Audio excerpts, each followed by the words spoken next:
ebyamagara ne bikukibuho Kazire Health Products Limited. Nibakwishaho Kazire Lemon Green Tea Drink. Nibakurana Kazire Orange Tea Drink. Beine na Vit Fruit Drink. Nywa ebyaba Kazire oshemeza amagara gawe.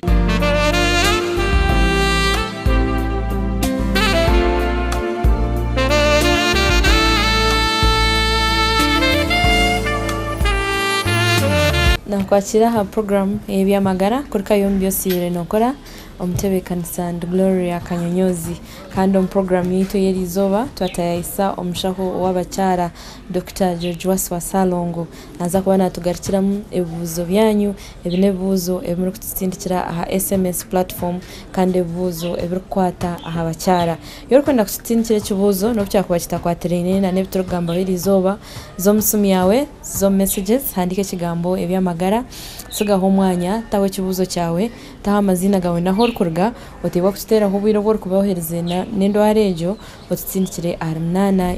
ishatu mnana ndubahamza ngo tujja kumantu barondera bakugu magarishe mu bibuzo byanyebi program eji otebwa ngo nekishikiwaho abakazere health products bene byo kunywa ebiri muka Kazere lemon green tea, Kazere vit fruit juice, Kazere aloe green tea, Kazere orange tea hamwe na Kazere water. Nebyo kunywa birungi kandi nebishangwa hona tuza kubanza tuze wa Dr. Waswa ntargaho tugaruka.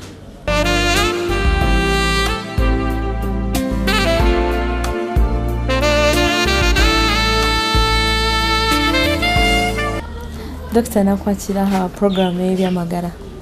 Nze nsinze amanya gange nze Dr. Waswa Salongo ni musawo w'abakyala nkula Mbarara Hospital. So nkisenyo kuddamu okuba ku TV West okunyumyamu namwe kuddamu ebibuuzo byammwe. Dr. muntu okubanza nagira ngo ndi Sylvia nyine emyaka 25 nagira ngo nyine enda yanje neye kaka kandi nagira ngo arazireho nabuza ngo kikaba nikiretwa hoki. Na Sylvia webalenye kibuuzo ekyo ugambe ntino nabana we vamu omuka ebigambo yekiva ntino bwali ozaala wafuna obuzibu n'oyulika mukazi mulimu ebinywa ebikwata kati ebinywa ebyo tebikyakwata bulungi kati oba otambula oba okola empewo eyingira bw'otambula amagulu go gasindika omukka n'ogubuuka guno nga guvaamu kyekintu ekyo kyowulira wetaaga kujjola abasawo tuloba wetaaga kutunga oba twetaaga kutunga bwatu wetaaga kutunga nzo kubanga wetaaga kola exercises zitubuweleza abasawo waliwo abasawo bituweza physiotherapy n'oko exercises ezo n'ozikola ekintu ekyo ne kiggwawo nzo n'okubanga wena n'ebintu ebizibu ebirala byofuna ebyabakulu byotutubuulidde naye nga nabyo bw'onojja ne tuwogera tujja kumala engeri gye tuyinza okuyambamu ku nsonga eyo webale nnyo. Ogo ndijo nabuza ngo ni hamyaka engahi eyo muntu asheme kuba narekereraho kuzaara bamwita Rose Nargambarra injira nabuza ahari menopause. Webale nnyo Ruth ekibuuzo kyekyo abakazi tusuubira nti batandika okuzaala nga bayine okuva ku myaka nga 19 jijani badde emyaka emirungi okutandika okuzaala mu myaka 19 25 tukanga ku 35 naye ebyennaku zino abakyala abamu balwa okutandika okuzaala abakyasoma naye kasita omukyala abanga akyasobola akyagenda mu musaayi asobola okugenda okuzaala kisobola okuzaala abaana bonna bw'oyagala abamu bayinza okukuma ku myaka 3 ng'akazadde abaana 2 ayinza okuba nga ayagala okuzaala abaana 10 n'abanga akiyitaga okuzaala oba ayinza okuba nga omwami afudde oba nga afunye nafuna omwami omulala n'abanga yetaaga okwongera okuzaala kasita abanga amagi gakyalimu asobola okuzaala. Family planning kitegeeza nti nno okomya omuntu okuzaala. Family planning kitegeeza nti nno ozaala abaana abo bw'oyagala mu bbanga bw'obwagalidde bw'osobola okulabirira. Bw'omanya nti kati abaana benjagala batuuse bwe bati mwendo gutuuse gwenjagala ng'olekera awo tulina engeri y'okulekera awo ddala okuzaala eriyo n'okuwummulamu okuzaala. Kati waliwo obudde bwoga nti nno ku myaka gino gye mirungi okukomako naye nga abakyala baweza emyaka 45 okuzaala kuba kukendeeredde ddala nnyo kiba kizibu okuzaala naye nga tubalabyeko emyaka 45 abazadde naye nga ate ekyandibadde kirungi kugenda mu myaka egyo mikulukulu egyo kwongera kuzaala kubanga kuzaala kuba kuzibu kuba obulwadde bakula tuba n'obulwadde obulala obwafu obwabakulu buyinza okukuzibuwaliza mu kuzaala ng'oli lubuto. Webale nnyo. Ogunajango ndishira ine emyaka 26 najangu omuntu yinenda ashemerere kukyebeza ahameza ngahi webale nnyo Shira webale nnyo okubuuza ekibuuzo ekiga nti nno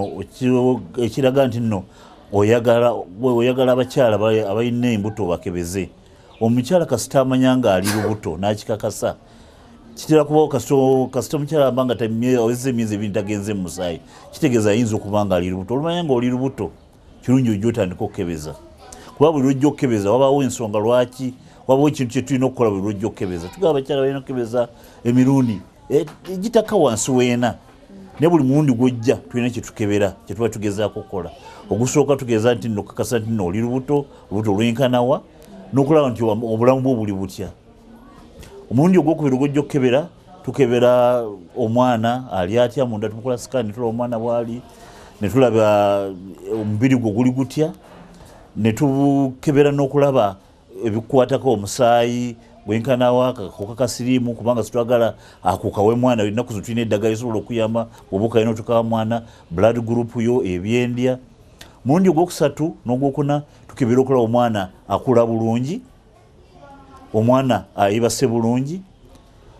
n'omulundi ogwokusatu n'ogwokuna tutandika n'okola n'enteekateeka gy'onoozaalira w'onoogenda ozaale ani anaakuwerekerako ojja onoogenda okuzaalira n'otuukayo otya sandibadde kirungi ku budde bwakuzaala kutuuka otandika okwebuuza nti ye ŋŋendewo okuzaala ekyo wandibadde mwakisalawo dda ebyo byonna tubikola ng'okyali lubuto naye tugamba nti nno musalawo nga bukyali wajja onoogenda okuzaala nti mwamwe bwataliiwo aba amanyi nti bukyali ajja kuzaala bweminaamuluma ajja kugenda mu ddwaliro gundi ajja kutwala ntambula gundi ejja omutwala nalo gye tugamba nti nno omukyala olumanya nti oli lubuto njangu otandika okukebeza tutandika okulaba tutandika okuteekateeka naye weeteeketeeke tukubuli ebyokulya byotolina kukola bwe bityo kagamba omuntu naawe osobole nti omwana akule mwonna ng'ali bulungi nawe ng'oli bulungi n'abakuli naawe nabo babe nga basanyufu lwotuka okuzaala ng'oli mwetegefu ddala kandi jangu nyina emyaka 30 namara omwaka ntakuza mu mitwe nagira ngu kundi kuba ndi aho ngira discharge za brown ekyobutagenda mu musaayi okisinga bw'oba okyali mwana muto kisooka kulowooza nti noyinza okuba nga oli lubuto olubuto luyinza okubaamu ne lufiiramu era osigala tugenda musaayi naye ogenda mu nsonga omukyala oba olina eddagala lyetuyita hormones kiba zirina embeera gye zirina okubaamu gye zikwataganamu nolyoka ogenda mu nsonga ogenda mukyala bw'abanga ogenda mu nsonga kitegeeza nti omubiri gwe gwetegekera okufuna olubuto mwana okuliramu omwana aba tufunye olubuto entegeka ezo ng'omubiri guzisula ebweru kyetulabanga ogenda mu nsonga kati obanga olina ekizibu kya hormones ezo oyinza obutagenda mu nsonga kakati oba olina ekizibu ekyo nga n'omusaayi gujja bubi omusaayi gujja gufaanana bulungi kirungi nojja netukutwala mu sikaani netukebera netukubuuza ebibuuzo byaffe ebirala netukujjako omusaayi netukebera netulaba kiki ddala ekikuleetedde ekyo oyinza okuba nga omuntu olinamu obulwadde oyinza okuba nga mwalimu olubuto nebufiiramu nefuuka enkolongo byonna ebintu ebifaanana bwe bityo kuba ku tv sobola byonna kubimalayo naye bwojja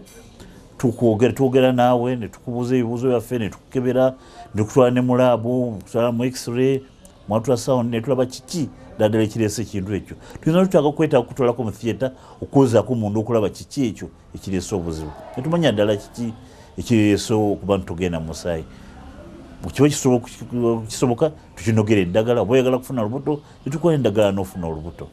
tukiri mu program ebyamagara kandi tukine Dr. George Waswa Salongo akiriyo natugarukiramu ebibuuzo byaitu ebirikukwata aha bakyara twaza kuza omu kahumuro kakye munonga nturahukayo konkoteebwa kunywa ebyokunywa ebyabakazere health products